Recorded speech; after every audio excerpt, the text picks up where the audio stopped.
वो महापुरुष जिन्होंने इंसानियत के लिए काम किया, जिन्होंने इंसानों के बीच के फर्क को मिटाने के लिए अपनी कुर्बानियां की, जिन्होंने इस देश को आजाद कराने में अपना सब कुछ कुर्बान कर दिया, और तमाम वो लोग जो जिंदगी भर इंसानियत को जगाने के लिए काम करते रहे, मैं तमाम महापुरुषों को कोटि कोटि नमन करता हूं। मेरी दरख्वास्त है आपसे, इल्जा है, गुजारिश है कि हम आपके बीच में 15 मिनट बात करेंगे। इस 15 मिनट में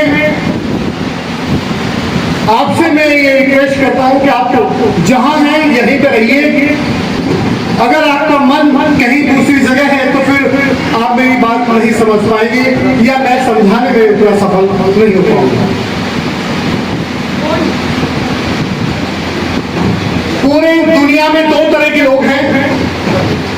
एक तो वो लोग जो नफरत फैलाकर लोगों को बांटकर सत्ता में बने रहना चाहते हैं, और एक वो लोग जो इंसानियत को कायम करके इंसानों के दिलों पे राज करना चाहते हैं। हम उस सभ्यता के लोग हैं, एक ही परिवार, एक ही वंश, एक ही खून के लोग हैं। बाहर से नहीं आए मुसलमान, जो आए थे मुगल मर गए चले गए, उनका यहाँ कोई नहीं है। हिंदू धर्म के सताए हुए लोग ही ईमान लेकर आए थे। वही सिख बने, वही बुद्धिस्ट बने, वही ईसाई बने, यानी कि हम एक ही परिवार, एक ही वंश, एक ही खून के लोग हैं। तो ये बांटने वाले कौन हैं? ये शातिर चालाक लोग, निकृष्ट भ्रष्ट लोग हैं, जो जनता को, आवाम को बरगलाकर बहकाकर हुकूमत में बने रहना चाहते हैं। यदि हम ये बात समझ जाए तो हम भारत की सबसे बड़ी पंचायत पर अपना कब्जा कर सकते हैं। पूरे देश में आप सर्वे कीजिए, पूरे देश में आपकी आवाज, शोषित पीड़ितों की आवाज, अल्पसंख्यकों की आवाज, दलितों की आवाज, सिर्फ एक ही आवाज है, वो है भाई चंद्रशेखर आजाद। भीम आर्मी के बनने के बाद शोषितों में जो जुल्म हो रहे थे, जो अल्पसंख्यकों पर जुल्म हो रहे थे, कलश यात्रा को रोक दिया गया, क्योंकि उन्होंने डॉक्टर बाबा साहब की यात्रा को रोका था, इसलिए उन्होंने कलश यात्रा को रोक दिया। क्यों? क्योंकि उनको जज्बा मिला भाई चंद्रशेखर से। ये भारत के इतिहास में पहले कभी नहीं हुआ था। हम चाहते हैं ये लड़ाई, जितने भी दबे कुचले लोग हैं, पीड़ित लोग हैं, शोषित पीड़ित लोग हैं, सताए हुए लोग हैं, जिनके हक मारे जा रहे हैं, जिनके बच्चों की शिक्षा छीनी जा रही है, जिन्हें बेरोजगार बनाया जा रहा है, ये सारे लोग, दबे कुचले लोग अगर एक मंच, एक झंडे के नीचे आ सकते हैं तो हम देश में परिवर्तन ला सकते हैं। अपने हक हम छीन के प्राप्त कर सकते हैं। ये संघर्ष मैं इसलिए कर रहा हूं पिछले 18 सालों से, क्योंकि मैं जानता हूं अपने पूर्वजों के इतिहास। जब यहां पे जो बुजुर्ग हैं जानते होंगे, जब लोगों के अच्छे भी मकान नहीं थे, पहनने के लिए साफ सुथरे कपड़े भी नहीं थे, रोजगार के नाम पे बेगारी थी, दूसरों की बेगारी करते थे, तब रोटी मिलती थी और पेट गमन से लगे होते थे। चलने के लिए साधन नहीं था, पैदल चलते थे। ऐसे में भुखमरी में, बेरोजगारी में भी उन्होंने हमारी जिम्मेदारी को समझा और अपने हक को छीन के प्राप्त किया इसी भारत में। आज हमारे पास मोटरसाइकिल है, गाड़ी है, खाने का 2 वक्त की रोटी भी फिलहाल हमारे पास में है। तो हमारे बच्चों के अधिकार अगर छिन जाए तो ये सवाल करेंगे आने वाले समय में कि हमारे बुजुर्ग नालायक थे, नकारत थे और उन्होंने हमारे अधिकार छीनवा दिए। जरा सोच कर देखिए, अगर पुलिस वाले के 2 डंडे पड़ जाए तो आदमी मिशन भूल जाता है, घर में बैठा लेते हैं उसके परिवार के लोग। शफीपुर की घटना घटी, वहां हमारी बहन बेटियों के घर जला दिए, मवेशी जला दिए, मवेशी की टांग काट दी और हमारी बहन का हाथ काट दिया। इस जुल्म को भाई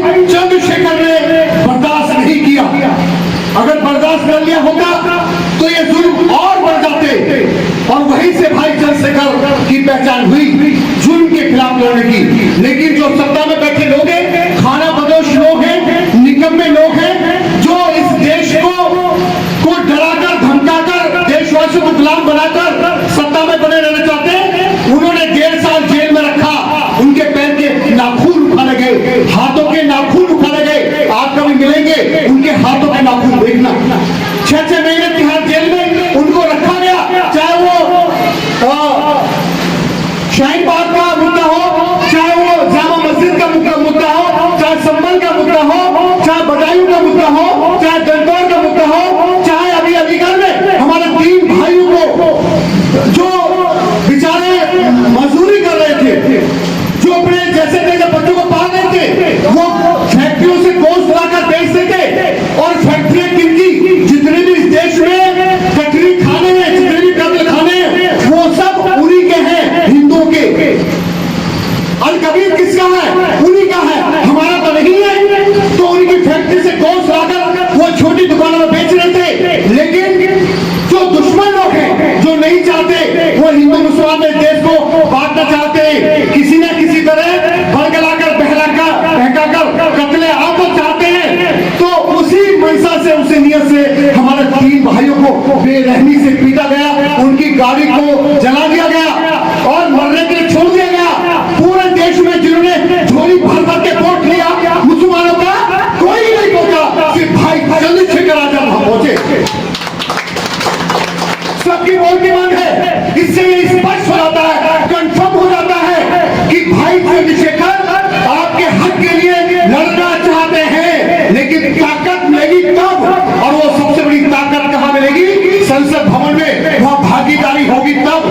भागीदारी कब होगी? जब जिला पंचायत अध्यक्ष भी हमारा हो, नगर पालिका अध्यक्ष भी हमारा हो, विधायक भी हमारा हो, MLC भी हमारा हो, लोकसभा राज्यसभा में भी हमारे लोग हो, तो हम इस देश में बेहतर व्यवस्था, हम किसी के खिलाफ नहीं, हम किसी से क्रिया की प्रतिक्रिया नहीं देना चाहते, हम बदले के भाव से राजनीति नहीं करना चाहते। हम इंसान पसंद लोग हैं, हम मोहब्बत पसंद लोग हैं, हम इस देश में अमन और चैन का शासन चाहते हैं, हम भारत के संविधान का शासन चाहते हैं, हम संविधानवादी सरकार चाहते हैं। इसमें आपके साथ की जरूरत है और नो डाउट इसमें कोई दौराई नहीं है। भाई चंद्रशेखर का साथ मुस्लिम भाइयों ने बहुत ज्यादा दिया है, दे रहे हैं। जहां भाई अपनी मौत को हथेली पर लेकर चलता है, तो उसके साथ भी कई सारे भाई अपनी मौत को हथेली पर लेकर चलते हैं। इस्लाम में लिखा है जिल्लत और मौत, जिंदगी, ये सब ऊपर वाले के हाथ में है। जब सब कुछ ऊपर वाले के हाथ में है, तो मौत से डरना क्यों है? किसने डरना है? मौत को घर भी आएगी, घर के बाहर भी आएगी, नहीं बोलेंगे तो भी आएगी, बोलेंगे तो भी आएगी। डॉक्टर बाबा साहब अम्बेडकर ने कहा है, जुल्म करने वाले से जुल्म सहने वाला ज्यादा गुनहगार है। इस बात को मैं जानता हूं, इसलिए अपनी मोटरसाइकिल पर मैं दिन रात संघर्ष करता हूं, क्योंकि भाई के संघर्ष को मैंने देखा है।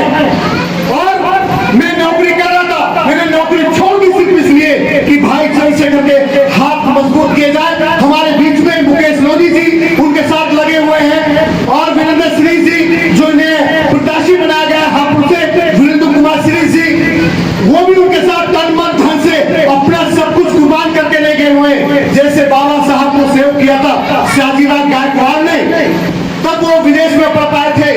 जब तक किसी विचार को गति न मिले, आर्थिक अर्थ न मिले, तो विचार वो मर जाता है। तो भाई चंद्रशेखर के मिशन को, जो मानव काशीराम साहब का मिशन है, उसी मिशन को आगे बढ़ाने में तन मन धन से इन सभी भाइयों ने सहयोग किया है। मेरे बीच में मनोहर जी हैं, मैं बहुत ज्यादा भाइयों के नाम से परिचित नहीं हूँ, लेकिन मेरे परिवार के लोग हैं, आप मेरे वंश के, मेरे खून के लोग हैं, समझा। और वो ये जान पाए कि लोग शिक्षित हो और उन्हें राजनीतिक अधिकार ना मिले तो भी गुलाम रहेंगे। तो बाबा साहब ने राजनीतिक अधिकार आपको दिलाए ताकि आप राजा बन सके। और पीपी मौर्य साहब के बारे में यहाँ के बुजुर्ग जानते होंगे। पीपी मौर्य साहब ये जान पाए लोग शिक्षित भी हो, राजनीतिक अधिकार भी हो, और उनके अंदर बोलने का साहस ना हो, तो भी वो अपनी लड़ाई नहीं लड़ पाएंगे। उन्होंने बोलना सिखाया। उसके बाद में आए माननीय काशीराम साहब, वो समझे कि अगर रहेंगे। उन्होंने हमें हुक्मरान बनाया और जब बहन बेटी सीएम बनी तो हमारा सम्मान पूरे देश में हुआ और ये कंफर्म हुआ कि हम भी शोषित पीड़ितों के नहीं, हम इस देश की लड़ाई लड़ने के लायक हैं, हम लड़ सकते हैं, हम कर सकते हैं। आज हमारे बीच में बहन जी हैं, लेकिन उनके मिशन को लेकर चलने वाला पूरे देश में अगर कोई देखे आप तो सिर्फ भाई चंद्रशेखर आजाद है, बाकी कोई नहीं है। एसी गाड़ियों में, एसी महलों में, एसी में हगने मूतने वाले लोग लड़ाई नहीं लड़ेंगे, आपके बीच के लोग लड़ाई लड़ेंगे। क्योंकि जो नेता पैदा होता है वो संघर्ष से पैदा होता है, तकलीफ से पैदा होता है, शोषण से पैदा होता है, लुटकर पिटकर छीनकर पैदा होता है। और वो सारे गुण भाई चंद्रशेखर आजाद में आपको नजर आते हैं। दो ही लोग क्रांति करते हैं, या तो कोई आगे चलने का संकल्प उठाए वो, या फिर उसको आगे बढ़ाने वाला संकल्प ले कि मैं अपने आप को मिटा दूंगा लेकिन इसी आवाज को आगे बढ़ाऊंगा। और ऐसे ही दो लोग हमारे बीच में हैं, हमारे आजाद समाज पार्टी में ऐसे लोग हैं जो भाई चंद्रशेखर को अपने बच्चों की परवाह न करते हुए, अपने बच्चों का बैंक बैलेंस न बढ़ाते हुए, अपने गाड़ी कोठी न बढ़ाते हुए, अपनी गाड़ियों को ऊंची मॉडल न करते हुए वो देखते हैं कि हमारे पास भले अच्छी कार ना हो लेकिन हमारे भाई के पास ऊंची से ऊंची मॉडल वाली कार होनी चाहिए, हमारे भाई के पास बुलंद होनी चाहिए। ऐ मेरे देश के लोगों, ऐ मेरे भारतवासियों, ये बहुत बदलाव का समय बहुत नजदीक है, बहुत नजदीक है। यहाँ दलित भी उन्होंने सोच लिया है कंफर्म, उनको समझ में आ गया है, क्योंकि पार्टियां बनती और बिगड़ती रहती हैं, विचार जिंदा रहना चाहिए। जो बाबा साहब के मिशन को, उनके विचार को आगे लेके चलेगा। पहले सारे लोग कांग्रेस में थे, बसपा आई तो लोग कांग्रेस वाले रो रहे थे कि हमारी तो कांग्रेस पिट जाएगी और कह रहे वोट काटने की पार्टी, वोट काटने के लायक हुए तो कह रहे वोट काट सकते हैं, हरा तो सकते नहीं, हराने के लायक हुए कि जीत सकते हैं, कि हरा सकते हैं लेकिन जीत तो सकते नहीं, जीतने के लायक हुए कह रहे जीत सकते हैं लेकिन किसी सरकार नहीं बन सकती। सरकार बनी अब चली, लेकिन सरकार बनाने तक सीमित रही बहुजन समाज पार्टी, लेकिन जब सरकार बन गई जितनी नीतियां तय की थी उतना कर चुके, उनका काम अब खत्म। और उम्र भी एक समय होता है हर चीज का, उनके पास, बहन जी के पास न उम्र है ना कोई लीडर है। हमारे बीच, हमारे पास में भाई चंद्रशेखर है और भी नौजवान साथी हैं, उनके पास जोश भी है, जज्बात भी है, कुछ करने का साहस भी है। तो ये वोट जैसे कांग्रेस से बसपा में ट्रांसफर हुआ, अब बसपा का वोट कंप्लीटली भाई के ट्रांसफर होगा 2027 में। बस ये मुसलमान भाइयों को तय करना होगा कि वो इधर उधर भटकेंगे या फिर आजाद समाज पार्टी के साथ कंधे से कंधा मिलाकर देश में बदलाव की लड़ाई लड़ेंगे।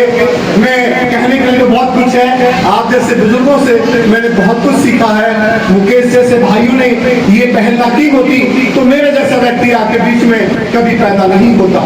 मुझे तो ये अवसर दिया भाई चंद्रशेखर आजाद जी ने और भाई मुकेश जी, श्री जी ने कि उमेश जी आपकी जरूरत है मिशन को, आप आइए, और मैं अपना सब कुछ छोड़कर लग गया। अब जब तक मरूंगा मैं ये मिशन चलाता ही रहूंगा आपके लिए। मुझे आपसे कुछ नहीं चाहिए, आपके बीच में आऊंगा तो तकलीफ तो इतनी होगी, रोटी तो आपको खिलानी पड़ेगी, क्योंकि मैं रात दिन यही काम करता हूँ, जहाँ रात होती है वहीं सो जाता हूँ। और कभी कभार जाता हूँ परिवार में। मैंने 18 साल से काम किया है, एक फिल्म बनाई mother of India Ramabai Ambedkar, अपना घर बेचकर एक फिल्म बना रहा हूँ सावित्रीबाई फुले, ये मेरा अपना परिचय है। एक बेटा मेरा बहुत भिक्षु बन गया है, हमेशा के लिए बीएससी आईएएस कोचिंग करने के बाद उन्होंने कहा डैडी मैं धर्म का कार्य करना चाहता हूँ, अगर हम सामाजिक नहीं होते तो हमें दुख होता, लेकिन आज हमारे लिए सम्मान का विषय है कि हमारा बेटा आगे की सोचता है। तो और हमें क्या चाहिए, औलाद लायक है और हमारे पास मिशन है तो हमें जीने का अवसर है। इतना सा लालच रखते हैं कभी मर जाए तो जैसे बीपी मौर्य साहब को लोग सम्मान से देखते हैं, हमारे बीच में रतन सिंह बौद्ध जी मर गए, लोगों ने काफी उनका सम्मान किया। तो कहीं न कहीं हमारे पीछे भी 10-20 ऐसे कदम पड़ जाएंगे तो हमारे परिवार का और हमारा सम्मान हो जाएगा कि हमने जीवन में कुछ किया। जो जीवन का मोल समझ गए वो बाबा साहब बन गए, जो जीवन का मोल नहीं समझे वो पोवा पी कर हमारे समाज में लोग बढ़ जाते हैं। कम से कम हम ऐसी मौत नहीं मरेंगे। जय भीम, जय भारत, जय संविधान। एक बार बुरी लगी हो तो क्षमा चाहते हैं।